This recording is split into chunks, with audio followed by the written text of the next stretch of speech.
ফেব্রুয়ারি মাসে যুক্তরাষ্ট্রের সঙ্গে হওয়া বাণিজ্য চুক্তি প্রয়োজনে পুনর্বিবেচনা করবে বাংলাদেশ। চুক্তিতেও সেই সুযোগ আছে বলে জানিয়েছেন সরকারের পররাষ্ট্রমন্ত্রী ও বাণিজ্যমন্ত্রী। এছাড়া বাংলাদেশি পণ্যের ওপর শুল্ক কমানো নিয়ে আলোচনার সুযোগ আছে বলে মনে করেন পররাষ্ট্রমন্ত্রী। যুক্তরাষ্ট্রের সফররত সহকারী পররাষ্ট্রমন্ত্রী পল কাপুর বুধবার আলাদা আলাদা বৈঠক করেন পররাষ্ট্রমন্ত্রী, বাণিজ্যমন্ত্রী, জ্বালানি মন্ত্রী ও পররাষ্ট্র প্রতিমন্ত্রীর সঙ্গে। নতুন নির্বাচিত সরকার দায়িত্ব নেওয়ার পর প্রথমবার মার্কিন স্টেট ডিপার্টমেন্টের মধ্য ও দক্ষিণ এশিয়ার দায়িত্বপ্রাপ্ত সহকারী পররাষ্ট্রমন্ত্রী পল কাপুরের ঢাকায় সফর। 3 দিনের সফরের দ্বিতীয় দিন বুধবার সকালে পররাষ্ট্র মন্ত্রণালয়ে এসে প্রথমে প্রতিমন্ত্রী শামা ওবায়েদ এবং পরে মন্ত্রী ডক্টর খলিলুর রহমানের সঙ্গে বৈঠক করেন এই মার্কিন সহকারী মন্ত্রী। ডোনাল্ড লুয়ের উত্তরসূরি হিসেবে দায়িত্ব নেওয়া পল কাপুরের সঙ্গে আলোচনায় প্রতিরক্ষা বিষয়ক কিছু আসেনি, তবে কথা হয়েছে ইন্দো প্যাসিফিক অঞ্চলের নিরাপত্তা নিয়ে। প্রথমত আকসা জেসুমে এই শব্দগুলি উচ্চারিত হয়নি। আর 2 নম্বর কথা হচ্ছে আমরা মাত্র 2 সপ্তাহ দায়িত্ব নিয়েছি। এই পুরো ইন্দো প্যাসিফিক জিনিসটা আমাদের পুনর্বিবেচনা করতে হবে। নতুন বাংলাদেশ গড়তে এলো জুলফিকার স্টিল। জুলফিকার স্টিল, ইস্পাত দৃঢ় অঙ্গীকার। 9 ফেব্রুয়ারি যুক্তরাষ্ট্রের সঙ্গে করা বাণিজ্য চুক্তি অন্তর্বর্তী সরকারের শেষ সময়ে করা হলেও এটি তড়িঘড়ি ছিল না বলে দাবি সেই সময়ের জাতীয় নিরাপত্তা উপদেষ্টা ও বর্তমান পররাষ্ট্রমন্ত্রীর।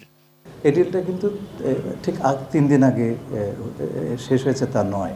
গত বছর 1 বছর আগে ফেব্রুয়ারি 25 সালে প্রথম তাদের কাছে আমাদের বাণিজ্য ঘাটতি নিয়ে আমরা কথা বলি।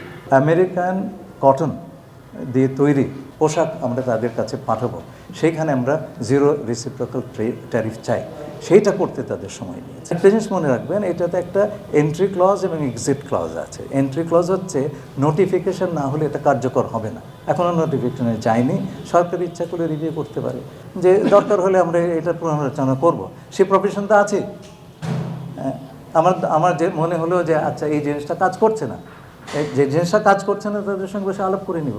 পররাষ্ট্র মন্ত্রণালয় থেকে বেরিয়ে সচিবালয়ে যান পল কাপুর, বৈঠক করেন বাণিজ্য মন্ত্রী ও জ্বালানি মন্ত্রীর সঙ্গে। এই চুক্তিতে যদি আপনারা কোনো কিছু দেখেন, খারাপ দেখেন, সেটা আমাদের কাছে উত্থাপন করবেন। আমরাও দেখছি, আমাদের কাছে এখন পর্যন্ত সেরকম কিছু প্রতীয়মান হয় নাই। আর আরেকটা জিনিস আমি বলি, কোনো চুক্তি এন্ড অফ লাইফ না, জীবনের সর্বশেষ কিছু না।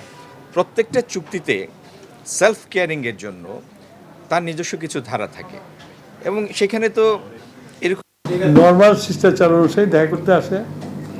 এখানে যোগ হয়েছে মিডল ইস্টের এই ঘটনাতে সারা পৃথিবীতে জ্বালানির একটা ক্রাইসিস সৃষ্টি হয়েছে। যেগুলো কমিটমেন্ট ছিল সেগুলো আসা বন্ধ হয়ে গেছে। তো স্বাভাবিকভাবে ওদের সাথে আলোচনা করলাম আমরা যে তারা আমাদেরকে এই ক্রাইসিস মুভমেন্টে আমাদের কি কোঅপারেশন করতে পারে। আশিকুর রহমান অপু, এটি নিউজ, ঢাকা।